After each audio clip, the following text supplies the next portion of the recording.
By this mic, you have a hand mic. Oh, you have to push one. Oh, okay. So we you are like wrong. distance between Yeah, us. we're on way away. You have to understand that Dick is newly married. So it might be really tricky for me sitting next to him. It was also my birthday yesterday, and I can't think of a better And he's so young, I couldn't possibly sit next to him. He's only 70. Well, thanks for coming to Great Yarmouth. And it's fantastic to have you here. And also, Norfolk is a land of mythical horror, folk horror and superstition. And but this is not your first visit to Norfolk, is it? No, it's not. And this brings me back to the 60s. Great Yarmouth was a word that came around all the time in the 60s. But I was here in, what did we decide, like early 90s? I did a play called, what was it called? Run for Your Wife. Run for Your Wife. With Robin Asquith. With Robin. And I was here, but I cannot remember the name of the theatre. I don't think it was the Theatre Real. Maybe I'm wrong, maybe it's changed. It was a tour, so I spent a week here. Very nice. Very nice. Now, you've been involved with some quite amazing products over the years, productions. And like, for instance, Get Carter and like the Wicker Man. And these, I was wondering... Thank you. I was wondering, when you sign on for these films that eventually become cult classics and in fact live on a lot longer than you imagine, was there any indication at the time that these films were something special, or at the time were they just another job? Well, no. At the time, it was really just another job because I was stony broke in the late 60s. My accountants took all my money and I just had to work. So Get Carter was one of those. And people say, oh, it must have been amazing to work with Michael Caine.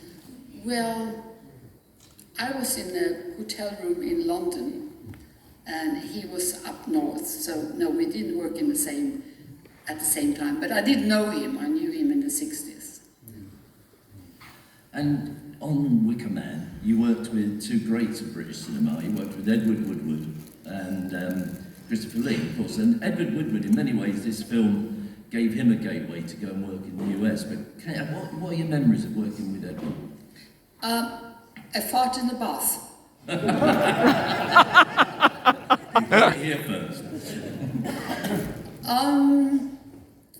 It's interesting because both of those men, both Christopher Lee and Edward Woodward, were very serious and kind of dour men, if you know what I mean.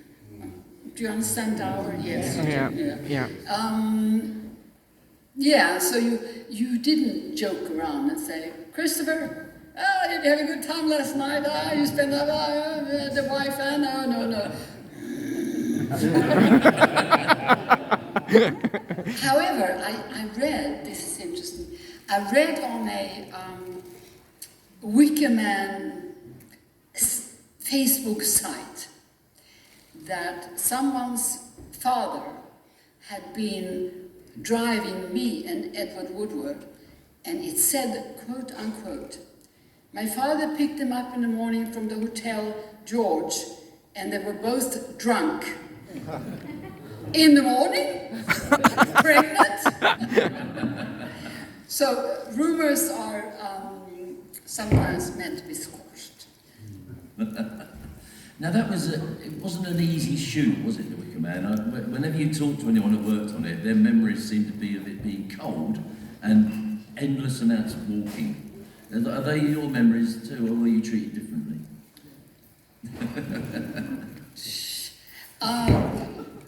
The thing is, it was shot in late October, November, in Newton Stewart, on the west side of Scotland, on the cliffs, and all we did was walk. Walk and walk and walk and walk. And it was very, very cold. And you know, it wasn't a luxury film. The catering was just like a little table with some bits and pieces on it. It was very hard because at some point I started to feel, couldn't get my skirt on. The catering was that fabulous. So it was a very, very difficult shoot, and I'll tell you in a minute why. Go on then. Aren't you going to ask why? Why was it such a difficult shoot? Let me tell you why.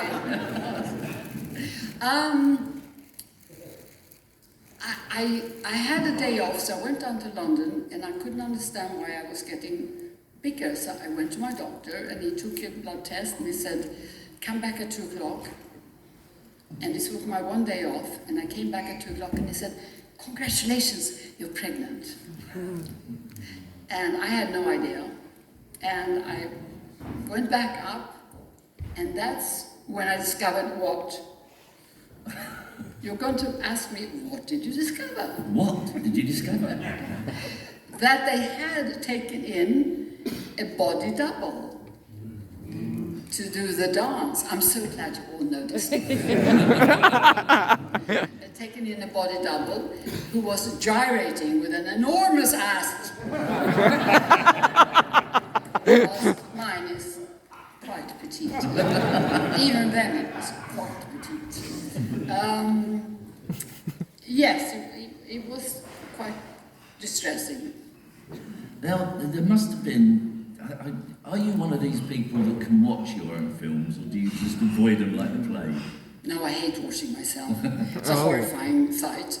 No, I think most actors, unless you are incredibly entitled and vain, yeah, I'm vain, but not that vain, watching yourself is horrifying. So, no, I didn't. So now, I mean, you've spoken about the Wicker Man quite a lot this year because it's the 50th anniversary and people want to know. Would you say you've warmed to it? I mean, do you enjoy it now? Warm is not a good word. I watched it and I understand that it has made a tremendous impact in people's life and that I'm part of it. But most importantly, I'm the only one alive. Yeah.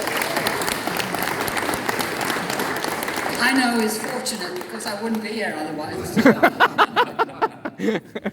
Well, talking of that, did you already know Ingrid Pitt, or did you meet her on the film? No, I didn't know her. We had different careers. She was the queen of horror, and I was not. People often say when they're on a film set that it's a very intense experience. You're with people, you're in each other's pockets for perhaps 6 weeks, perhaps 3 months at a time, and you make very close relationships, some of which disappear immediately the film's over, others of which you keep. Yeah. Did you make any friends on there that you thought afterwards that you kept in touch with? Well, yes, Diane became my friend, and Tony became my friend, and I used to have a house in London, in Chelsea, very near his, and so we met up, and he wanted to do a sequel to The Wicker Man. And this is in the let's say mid-80s. I was married to Slim Jim at the time, probably before I had my baby. He gave me a treatment for the second Wicker Man, and we had a cocktail party where he was going to get all the promotions and the money to do the second movie. but it never happened. Then later on, in the early 90s, we met up at his place in London, and I also had a place in London, and we'd had dinner together, and we talked about the project, but it never happened. So. But you did keep the treatment that you... I do have the treatment, yes, and eventually it will be for sale. So yeah, keep your ears peeled. So talking about, you became very busy immediately after that. Looking through your CV, you got a lot of work in the States. I think the Bond film also propelled you into another level of stuff, didn't it? Were you looking to do a lot of work then? Is it something you had to do? You mentioned you had money problems. Was it because you went to the States, you did a lot of television over there? Well, I think people have this notion that just because you're an actor, you just live on air, and you just fly around the world, and you look absolutely gorgeous all the time. You have no family, or if you do, it's just in the back somewhere. As an actress, you're still a woman. You know, if you have a husband, you have a husband. If you have children, you have children. You still have that kind of life. So being an actress doesn't mean that you don't have to work. It means probably you have to work more. Because being an actor is not, at least when I was an actress, is not the most lucrative. Today it's phenomenal. I could take my clothes off and pose on Instagram with photoshopped fake pictures. Well, we couldn't do that when I was younger. Well, that does take me back to one of the questions I was going to ask you about, obviously you were around at a time when the industry wasn't as well regulated. We've heard a lot about people who did suffer abuse or were coerced into doing things they didn't want to do. But you always seemed that you were quite open about, I mean, you've always said you were definitely a Bond girl, not a Bond woman. I wasn't a woman well, I was, physically, yes, I guess you could have regarded me as a woman, but no, I'm extremely proud and happy to be a Bond girl. I mean, there are none anymore, so you're looking at a dying breed right here. Sadly. Well, we had another one, we had Maddie with us as well. Well, Maddie, yes. Maddie's also a proud Bond girl. I know that. But did your experience of going through that time, were you okay? You didn't have any problems, were you tough enough to deal with them? No, I didn't have any real problems. I think because I looked so young, I think men was kind of scared of me. Also, when I was very young, I was married to obviously a very powerful actor, Peter Sellers. So at that time, I was kind of protected. And no, I didn't really have any real problems, I have to say. Now, you mentioned Sellers, and you were in a couple of, 3 films with him, if you count. You were in The Carol for Another Christmas, the yeah. Serling thing, yeah, which is a real oddity, but it's fantastic, it's fascinating. But I don't think I've ever seen that. I know we did it. I knew I was pregnant at the time, and we did it in New York, but I don't think I've ever seen it. I think people do underestimate Peter as an actor. I mean, I think because he was... I don't think they do. I think that because he was in comedy mostly, and I think there's just an idea that the comedy is not as important as drama. So I think he is undervalued. I agree with you, he shouldn't be, because I thought he was absolutely terrific. And I just wondered, apart from your relationship with him, what was he like to work with? Was he quite intense? He was the ultimate professional. He taught me how to hit my mark somewhere, a little thing on the floor so that the light was on me and I didn't shadow him. He taught me incredible respect for the crew. Because the crew, you get in the morning, you do what you do and then you go home. And the crew is like, they're all being, they are the ones that do everything. So he taught me a lot about movies and, you know, how grateful you should be for what they did. And yes, he was a great teacher for that.